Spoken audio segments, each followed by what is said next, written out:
Hello viewer, if you face WhatsApp PDF unsupported file type, let's see how to fix WhatsApp PDF unsupported file type. Step 1. Open your phone setting.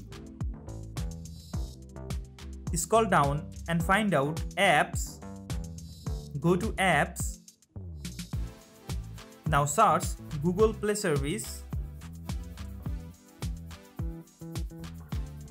Go to Google Play Service. Now scroll down and click on Set as Default. From here, enable Open Supported Link, or if you are iPhone user, it shows as Clear Default. So tap on Clear Default. Now go back and follow the second step. Tap and hold on WhatsApp application. Now click on WhatsApp I button.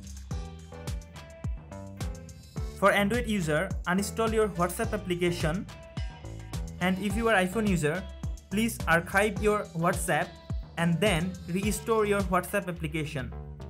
After follow this process, open your WhatsApp and now try to open WhatsApp PDF. Now see, WhatsApp PDF unsupported file type problem successfully solved.